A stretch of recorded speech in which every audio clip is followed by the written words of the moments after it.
today we are going to start our new session and the topic is the replacement problem. Replacement problem, that means we have to replace our machines because they are deteriorate with time. Deteriorate, that means कि उनकी जो efficiency है वो कम होती जा रही है, तो हमें अब उन्हें replace करना है. अब इसके replacement के लिए हमारे पास दो cases हैं.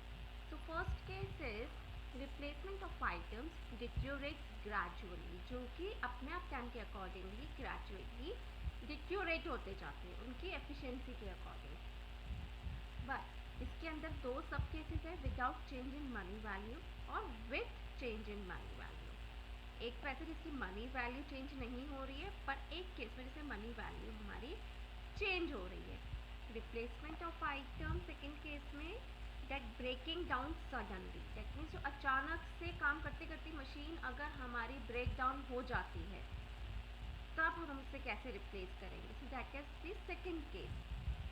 इन the replacement problem what we need to know the items. First is the capital cost of the assets, that is denoted by C. जो हमारी कैपिटल कॉस्ट होगी उसे हम सी से डिनोट करेंगे. जो स्क्रैप वैल्यू होगी उसे हम एस से डिनोट करेंगे.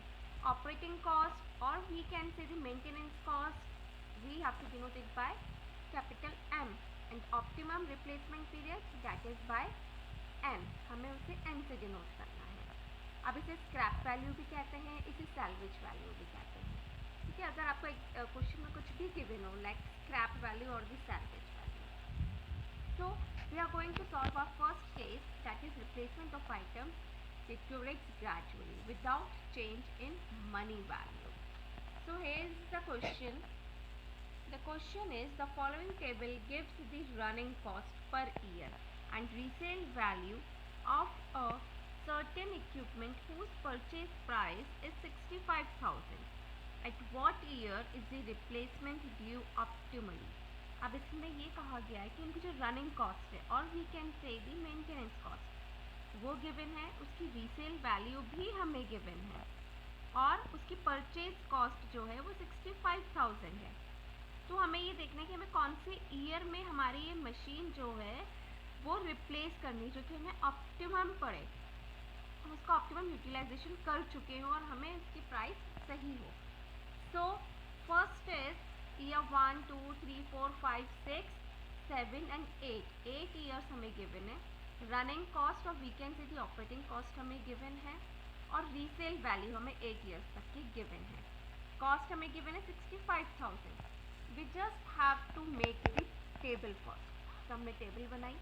First column is for the year, second column is for the maintenance cost, third column is the cumulative of the maintenance cost, then resale value, then D denotes the depreciation. Depreciation, that is C minus S. Total cost, average cost per year, ये भी हमें given है. So अब हमें क्या करना है,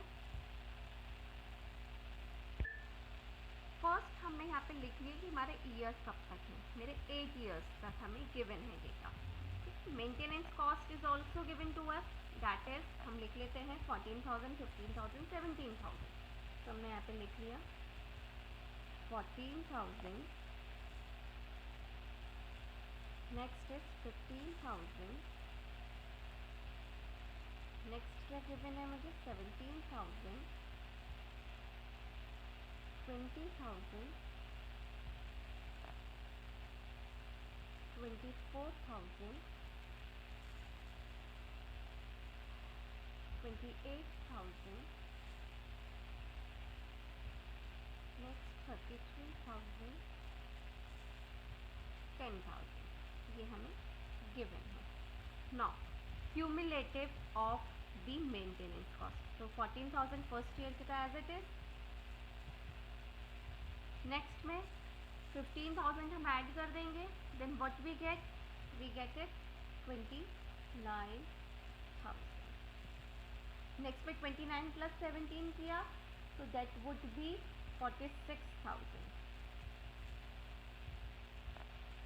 next 66,000.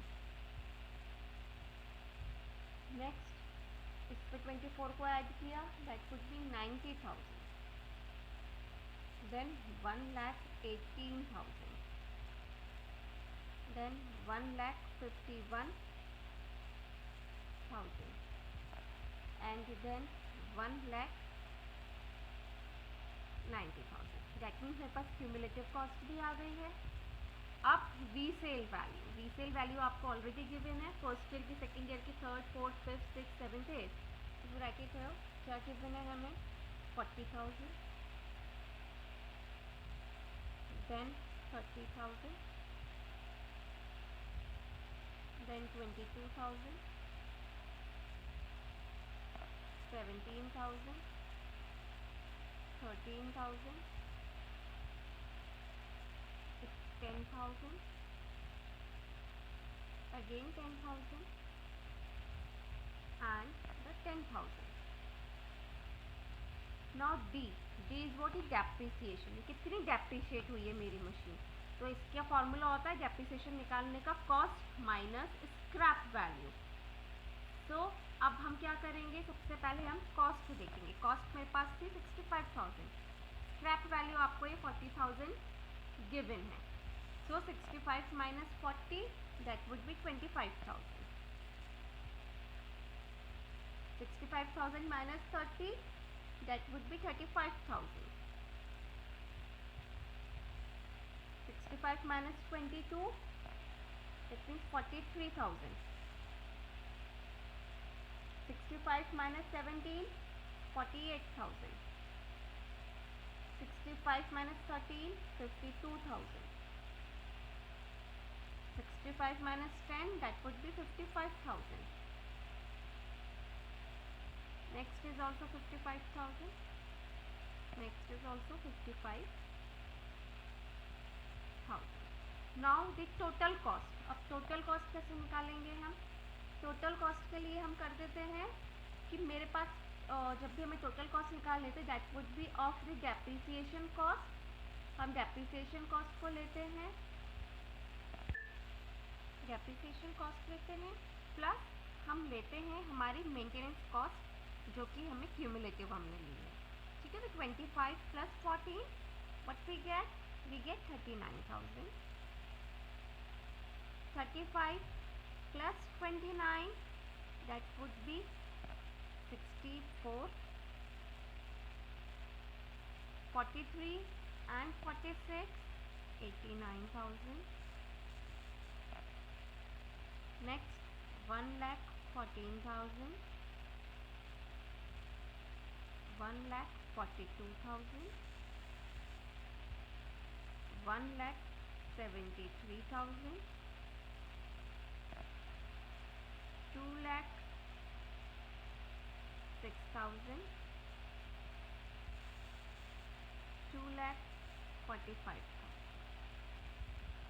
अब हमने निकाल लिया है. अब हम निकालेंगे एवरेज कॉस्ट पर ईयर. अब एवरेज कॉस्ट पर ईयर कैसे निकालेंगे, जो हमारे पास टोटल कॉस्ट आई है उसको हम ईयर के साथ डिवाइड कर देंगे तो हमारी एवरेज कॉस्ट पर ईयर निकल जाएगी. दैट मीन्स 39 को अगर 1 से डिवाइड किया, व्हाट वी गेट 39,000. 64 को 2 से किया, वी गेट 32,000. 89 को 3 से किया, वी गेट 29,666.7. Similarly 1,14,000 का 28,500. Next 28,400, 28,833.3, 29,428.6, and last 30,625. ये हमारे पास वैल्यूज आ गई है. अब देखिए जो मेरे पास एवरेज कॉस्ट आई है, हम देखेंगे तो डेटा जो है हमारा वो कम होता जा रहा है. 39,000 से मेरी कॉस्ट 32,000 पर आई, देन 29,000, देन 28,000, 28,500, 28,400. अभी कम हो रही है. फिर अब इसकी वैल्यू बढ़ने लग गई क्योंकि वो मेंटेनेंस कॉस्ट उसकी बढ़ती जा रही है. अब जो कॉस्ट है वो बढ़ती जा रही है तो मैं उस मशीन को रखूँगी तो मेरी कॉस्टिंग जो है वो ज़्यादा आएगी. अब तक तो कम हो रही थी, बट कौन सा ईयर है ये? 6th ईयर से मेरी मशीन की कॉस्ट बढ़ने लगी है, तो मेरा रिप्लेसमेंट पीरियड क्या होगा? 5th ईयर, और उसकी कॉस्ट क्या होगी? 28,400। इसको हम कैसे लिखेंगे? देखिए,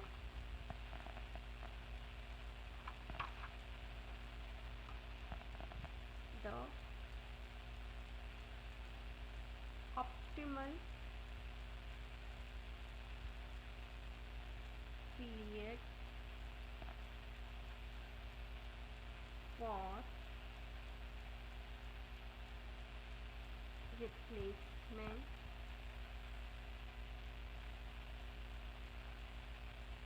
is 6th year and average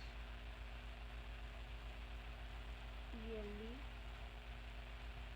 cost is 28,400 rupees. मतलब कि अब देखिए, अगर हम इसमें देखते हैं क्वेश्चन में, तो हमारी जो मशीन रिप्लेसमेंट है वो कौन से ईयर में हो रही है मेरी? हमें कर देनी चाहिए एवरी 5th ईयर में। 6th ईयर में बढ़ रही है, दैट मीन्स 5th आएगा यहाँ पर, 5th ईयर। और 5th ईयर में ही मेरी कॉस्ट कितनी आ रही है?